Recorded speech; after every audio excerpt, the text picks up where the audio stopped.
दोस्तों, जैसे कि उम्मीद थी, सोनिया गांधी और कांग्रेस अध्यक्ष मल्लिकार्जुन खड़गे ने राम मंदिर उद्घाटन के न्योते को ठुकरा दिया।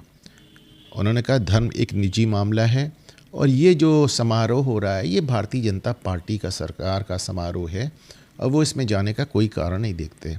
इसके पहले आपने देखा है कि अखिलेश यादव इसको ठुकरा चुके हैं, तेजस्वी यादव भी, और लालू यादव की तरफ से भी कुछ ऐसे रिस्पॉन्सेज आ रहे हैं।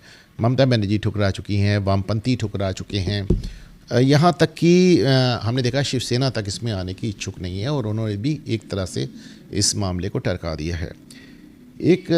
लेकिन जो एक बात हुई कि साहब धर्म निजी मामला है और उसका सियासत से कुछ लेना देना नहीं होना चाहिए, तो ये थोड़ा सा अजीब लगता है, ख़ास तौर से उस देश में जिसका बंटवारा ही धर्म के आधार पर हुआ हो। आपने पूरे मुल्क को, एक मुल्क को काट के 3 मुल्क बना दिए, भारत, पाकिस्तान, बांग्लादेश, केवल धार्मिक आधार पे, और आप कह रहे हैं धर्म निजी मसला है। इसका सियासत से, इसका राजनीति से कोई लेना देना नहीं है। ये उन लोगों से आप पूछें जो पाकिस्तान से, बांग्लादेश से अपनी पूरी प्रॉपर्टी छोड़ के लुटे पिटे वो शरणार्थी जो भारत में आए हैं और जिन्होंने अपनी मेहनत से फिर से दोबारा अपने आप को खड़ा किया है, उनसे अगर आप कहें धर्म निजी मसला है और इसका राजनीति से, सियासत से कुछ लेना देना नहीं है, वो मान पाएंगे आपकी बात? आप इसको कश्मीरी पंडितों से पूछें, उन 5 लाख हिंदुओं से पूछें जिनको कश्मीर वैली से, कश्मीर वादी से सिर्फ उनका धर्म देख के भगा दिया गया, जिनको मारा गया, जिनकी औरतें अगवा हुई, बलात्कार हुए, उनसे अगर आप कहें धर्म निजी मसला है और इसका समाज से, राजनीति से, सियासत से कुछ लेना देना नहीं है, वो मानेंगे आपकी बात? अब पाकिस्तान में और बांग्लादेश में जो जुल्म हो रहा है और जो वहाँ पे अल्पसंख्यक जो हिंदू हैं उनके साथ जो हो रहा है, जिनके मंदिर जलाए जा रहे हैं, जिनके घर जलाए जा रहे हैं, जिनकी लड़कियों को उठा के उनका धर्मांतरण किया जा रहा है, जिनको धार्मिक आधार पे मारा जा रहा है, अगर आप उनसे कहें कि धर्म निजी मसला है और इसका राजनीति से, सियासत से कुछ लेना देना नहीं है, आपको लगता है वो आपकी बात मानेंगे? ये वो लोग हैं जिनके लिए CAA लाया गया। और कब से धर्म निजी मसला हो गया? 100 साल पीछे जाते हैं, 1920-22 की बात करते हैं, जब गांधी ने इस देश में खिलाफत आंदोलन चलाया था। क्या था खिलाफत आंदोलन? सब तुर्की में एक खलीफा बैठा करता था और जिसे माना जाता था कि दुनिया भर के मुसलमानों की वो हेड हैं और पूरी दुनिया के मुसलमानों को राजनीतिक और धार्मिक नेतृत्व वो देंगे। तो उनको तुर्की का ही एक जनरल कमाल पाशा हटाकर वहाँ पर अपनी सरकार बना लेते हैं और उनके जो खलीफा होते हैं उनको देश निकाला दे देते हैं। तुर्की के लोग चाहते थे कमाल पाशा का शासन, तुर्की के लोग खलीफा के साथ नहीं थे। खलीफा जो कि ऑटोमन एम्पायर था, उनकी 600-700 सालों की जो हुकूमत थी, लोग उससे तंग आ चुके थे, परेशान आ चुके थे। पहले विश्व युद्ध में तुर्की हार चुका था और लोग सत्ता बदलना चाहते थे और उन्होंने कमाल पाशा का साथ दिया, खलीफा का साथ नहीं दिया। तो साहब यहाँ 5000 किलोमीटर दूर भारत में शुरू होता है खिलाफत आंदोलन की साहब तुर्की में आप खलीफा फिर से बैठाइए। अब क्या मजाक की बात है, तुर्की के लोग कमाल पाशा को चाह रहे हैं, हिंदुस्तानी मुसलमान कह रहा है वहाँ कमाल पाशा नहीं, वहाँ पे खलीफा बैठना चाहिए। और इसके लिए ही हमारे यहाँ इतना बड़ा आंदोलन कि उसमें गांधी ने कांग्रेस का सपोर्ट कर दिया, हिंदुओं का सपोर्ट कर दिया। हिंदू मुसलमान पूरे हिंदुस्तान में घूमते फिर रहे थे कि साहब खलीफा को वापस लाओ। इसको हम खिलाफत आंदोलन के नाम से जानते हैं। 1920 के दशक की बात है। तो क्या ये धर्म और राजनीति अलग अलग थे कि उनका सबसे तगड़ा घालमेल था? देखिए, बहुत दिलचस्प बात है कि खिलाफत आंदोलन का उस ज़माने में विरोध सिर्फ एक शख्स ने किया था, वो था मोहम्मद अली जिन्ना। मोहम्मद अली जिन्ना ने गांधी को वॉर्न किया था कि देखें साहब, आप हिंदुस्तानी मुसलमानों को बरगला रहे हैं, आप उनको समझा रहे हैं कि तुम्हारा जो नेतृत्व है, तुम्हारी जो लीडरशिप है, रिलीजियस और पॉलिटिकल, यानी धार्मिक, और तुम्हारी जो राजनीतिक नेतृत्व है वो हिंदुस्तान में ना हो के तुर्की में है। गांधी ने उनकी बात नहीं सुनी क्योंकि गांधी अपनी एक फॉलोइंग बनाना चाहते थे, हिंदुओं के साथ मुसलमानों पे भी अपना प्रभुत्व जमाना चाहते थे, और उन्होंने एक बहुत सफल इन द सेंस कि उसका तुर्की पे तो कोई असर नहीं पड़ा, लेकिन तमाम मुसलमान गांधी के मुरीद हो गए।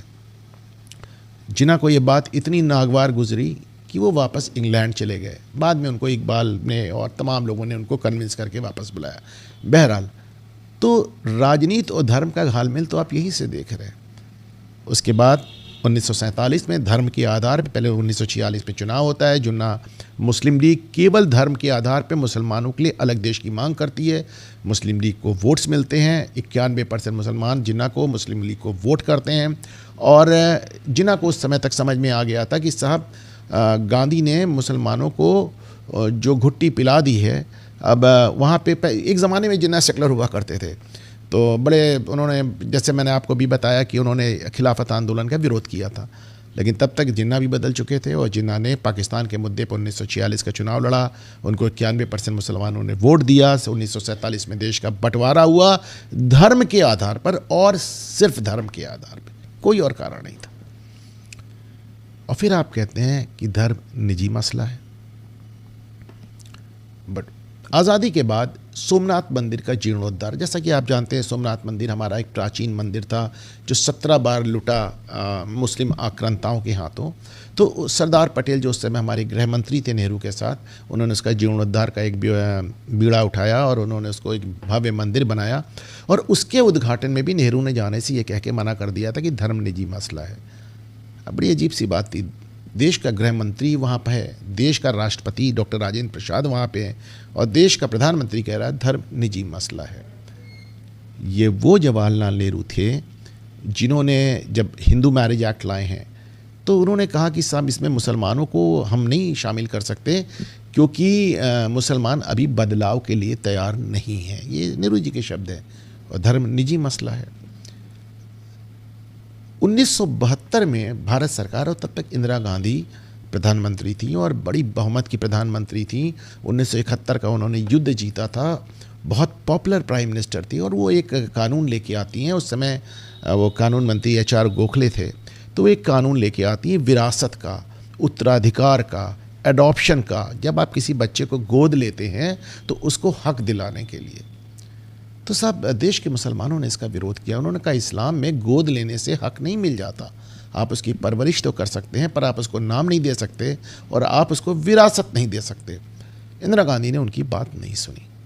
अब ऐसे में देश भर के मुसलमान मुंबई में इकट्ठा हुए, जो उस समय बॉम्बे था, और उन्होंने इसका पुरजोर विरोध किया कि साहब हम इस एक्ट को नहीं पास होने देंगे, और इंदिरा गांधी को अपने कदम वापस खींचने पड़े। तो साहब मुसलमानों के दबाव में आपने अपना एक कानून वापस ले लिया और आप कहते हैं धर्म निजी मसला है। उसी समय 1972 में हिंदुस्तान के मुसलमानों ने तय किया कि साहब कानून तो वापस हो गया, लेकिन हमको एक ऐसी बॉडी बनानी चाहिए, हमको एक ऐसी संस्था बनानी चाहिए जिसका उन्होंने कहा कि सरकार पे नज़र रखे कि वो इस्लाम के खिलाफ कुछ कर ना पाए, शरीयत के खिलाफ कुछ कर ना पाए।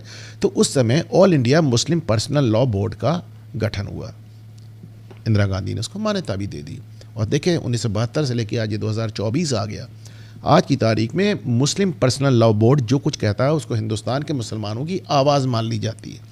क्योंकि मुस्लिम पर्सनल लॉ बोर्ड में कितनी कमियां हैं आपने देखा कि उसमें कैसे लोग चुने जाते हैं, कोई इलेक्शन नहीं होता है, मन मर्जी किसी को भी चुन लेते हैं। मुसलमानों में जो नीची जातियां हैं उनका कोई आदमी वहां नहीं पहुंच पाता, वगैरह वगैरह। लेकिन उस पर हम कभी फिर बात करेंगे, उस पर फिर कभी एक वीडियो बनाएंगे। अभी आप समझें कि मुस्लिम पर्सनल लॉ बोर्ड एक ऐसी बॉडी है जिसका सरकार से कुछ लेना देना नहीं है, लेकिन जब सरकार को कुछ इस तरह का काम करना पड़ता है तो सलाह लेती है मुस्लिम पर्सनल लॉ बोर्ड की। और आप कहते हैं धर्म निजी मसला है। 1980 के दशक में आपने देखा 86 में सुप्रीम कोर्ट शाहबानो एक बुढ़ी बेवा को गुजारा भत्ता देने का आदेश करती। मेरे ख्याल से 90-92 रुपया का था, शायद बाद में बढ़ के 124-126 रुपये कुछ हो गया था। और पूरे हिंदुस्तान का मुसलमान सड़क पे उतर आता, कहता साहब नहीं, हमारे यहाँ एक बेवा को गुजारा भत्ता देने का कोई गुंजाइश नहीं है। और राजीव गांधी की कांग्रेस गवर्नमेंट एक बाकायदा संसद में बिल ला के सुप्रीम कोर्ट के फैसले को पलट देती है कि नहीं साहब जो मुसलमान कह रहे हैं वही होगा, सुप्रीम कोर्ट जो कह रहे हैं वो नहीं होगा, क्योंकि धर्म निजी मसला है। फिर आपने देखा कि किस तरह राम मंदिर का ताला खुला, आपने देखा कि उस पर कैसे सियासत हुई, आपने अयोध्या में गोलियां चलती देखी, वगैरह वगैरह तमाम चीज़ें आप देखते होती चली गई। लेकिन जब आप कहते हैं कि धर्म निजी मसला है, उसका सियासत से कुछ लेना देना नहीं है, तो साहब 1920 से हिंदुस्तान के लाखों मंदिरों को क्यों कब्जा करके रखा है सरकार ने? छोड़ दें, उन्हें आज़ाद कर दें। इन मंदिरों में अरबों रुपए का दान आता है और वो दान उस पर पूरा कब्ज़ा सरकार का होता है, जैसे चाहते हैं उसका इस्तेमाल करते हैं। आप मस्जिदों को आपने आज़ाद छोड़ा हुआ है, गुरुद्वारों को आज़ाद छोड़ा हुआ है, गिरजाघरों को आज़ाद छोड़ा हुआ है। देश के हर धर्म का, हर मज़हब का जो रिलीजियस प्लेस है, उनका जो धार्मिक केंद्र है, उस पर आपका कोई दखल नहीं है आपका, लेकिन देश के हर मंदिर पे आपका कब्ज़ा है। तो ये कैसा निजी मसला हुआ सरकार का? कहते हैं कि सरकार से, सियासत से, राजनीति से, धर्म का कुछ लेना देना नहीं, और हमारे लाखों मंदिर आपने कब्ज़ा कर रखे हैं, हमारा पूरा पैसा आपने कब्ज़ा कर रखा है, और पैसा आप अपने हिसाब से इस्तेमाल कर। अच्छा, इस्तेमाल कहाँ हो रहा है ये भी देख लें। आप मदरसों में क्या होता है आप बताएं। आपको मालूम है वहाँ पे एक धार्मिक शिक्षा दी जाती है, अगर वो निजी मसला है तो सरकार उसको ग्रांट क्यों देती है? आपको सुन के आश्चर्य होगा कि मदरसे में जो टीचर पढ़ाते हैं उनको सरकारी शिक्षक जैसी बाकायदा सैलरी मिलती है, पेंशन मिलती है, फंड मिलता। तो अगर वो धर्म निजी मसला है तो आप मदरसों को ग्रांट क्यों दे रहे हैं? मदरसे के टीचरों को सैलरी क्यों दे रहे हैं? मस्जिदों में इमामों को तनख्वाह क्यों दे रहे हैं? यहाँ तक कि मस्जिदों में झाड़ू पोछा लगाने की भी आपने, जो लोग लगाते हैं उनकी भी आपने तनख्वाह तय रखी है। मस्जिदों में जो अजान देते हैं उनकी भी आपने तनख्वाह तय कर रखी है सरकारी खजाने से, उस खजाने से जिसमें ये मंदिरों का अरबों रुपया लूट के डाला जा रहा है, और धर्म निजी मसला है। देखें, कहने के लिए आप कुछ भी कह लें, लेकिन आप अभी देखें, एक हमारे यहाँ कंसेप्ट है माइनॉरिटी इंस्टीट्यूशन का। माइनॉरिटी इंस्टीट्यूशन वो इंस्टीट्यूशन होता है जो जिसे कोई भी अल्पसंख्यक बिरादरी अपने पैसे से अपनी ज़मीन पे बनाए और अपने पैसे से चलाए। अलीगढ़ मुस्लिम यूनिवर्सिटी चल रही है, आपने देखा, उसमें सरकार की भी ज़मीन है, सरकार के भी पैसे हैं, हिंदुओं के भी पैसे हैं, और उसके वाइस चांसलर से लेकर चपरासी तक को तनख्वाह, पेंशन, फंड सब सरकार देती है। मानव संसाधन मंत्रालय, जो कि अब शिक्षा विभाग हो गया, वो देता है, हमारे टैक्स का पैसा जाता है। लेकिन जो आरक्षण भारत के हर इंस्टीट्यूशन में, हर संस्था में लागू है, वहाँ लागू नहीं होता। क्यों?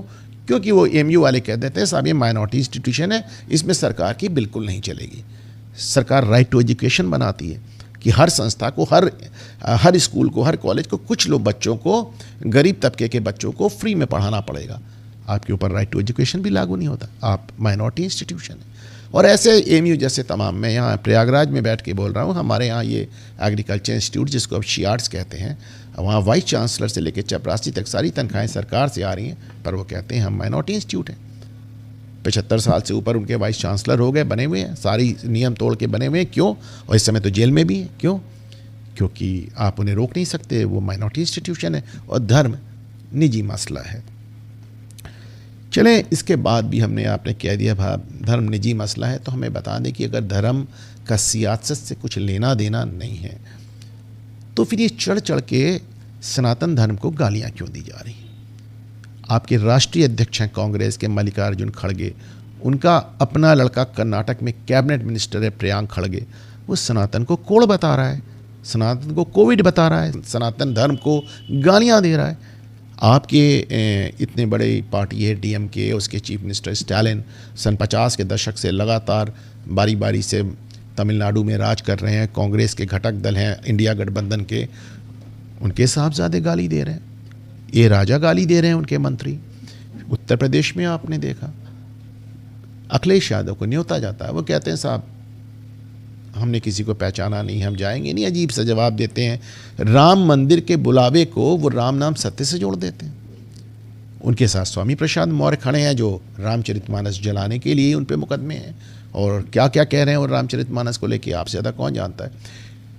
बिहार में चंद्रशेखर यादव हैं, लालू यादव की सरकार में, वो उन्होंने सबसे पहले रामचरितमानस के खिलाफ हल्ला बोला। और अभी हमने देखा, आज की बात है, राष्ट्रीय जनता दल के विधायक हैं फतेह बहादुर, उन्होंने कहा राम वाम सब झूठ है, राम थे ही नहीं, किस बात की सियासत, किस बात का मंदिर बन रहा है। आप बताएं, बिहार के deputy chief minister Tejashwi Yadav, Lalu Yadav साहब के साहबजादे से पूछा जाता है राम मंदिर को लेके, वो कहते हैं मंदिर से ज़्यादा ज़रूरी अस्पताल है, मंदिर और स्कूल हैं। ठीक है, मंदिर से ज़्यादा ज़रूरी अस्पताल है, स्कूल, अगर आप ऐसा मानते हैं तो आप जाके तिरुपति बालाजी में अपना गंजे होके क्यों चले आए, अपने बाल चढ़ा के चले आए, आप भी चले आए, आपके भाई भी चले आए, आपके पिताजी भी चले आए। खुद तो आप ऐसे कर रहे हैं और दूसरों को आप ये ज्ञान दे रहे हैं। बहरहाल, उसके बाद आप मस्जिद क्यों नज़र आते हैं, आप दुआ करते क्यों नज़र आते हैं, आप रोज़ा इफ्तार करते क्यों नज़र आते हैं, फिर आप धर्म को सियासत से अलग क्यों नहीं रखते हैं। तो एक तरफ, और खुद आपके जो विधायक हैं जो आपके मंत्री हैं वो सनातन धर्म को लगातार गालियां दे रहे हैं। तो देखिए सोशल मीडिया का युग है और अब तमाम लोग अपनी तमाम बातें एक दूसरे से कन्वे कर लेते हैं, डिस्कस कर लेते हैं और धीरे धीरे भारत में इस बात की एक फीलिंग बढ़ रही है कि साहब जब आप धर्म, सियासत, सेकुलरिज्म, धर्मनिरपेक्षता इन सब शब्दों का उल्लेख करते हैं, लिबरल, तो आपके जो मापदंड होते हैं, आपके जो पैरामीटर होते हैं वो अल्पसंख्यकों के लिए अलग होते हैं और बहुसंख्यक जो धर्म है सनातन उसके लिए अलग होते हैं। और बहुत कुछ देश में बदल रहा है। मैं अभी वामपंथी पत्रकार बहुत पुरानी हैं और उनका वामपंथी रुझान जाना जाता है, नीरजा चौधरी का वीडियो देख रही हूँ। वो कह रही थी कि मैं अपनी आँखों से हिंदू रिसर्जेंस और उनका हिंदू सभ्यता का, सनातन सभ्यता का पुनरुत्थान देख रही हूँ। हालांकि वो इस बात का भी भरोसा दिलाती हैं कि ये जो पुनरुत्थान है ये मैलिग्नेंट ना हो के बिनाइन है, यानी कि हिंदुओं का जो पुनरुत्थान हो रहा है इससे किसी को डरने की ज़रूरत नहीं है, ये बहुत मासूम है, बहुत हार्मलेस है। एक वामपंथी पत्रकार जो पिछले 50 साल से हिंदुत्व की विचारधारा से लड़ रही है, उसको नज़र आ रहा है हिंदू सभ्यता का पुनरुत्थान। हमारे राजनीतिक दलों को नज़र नहीं आ रहा है और बाद में आप कहते हैं ईवीएम हैक हो गई।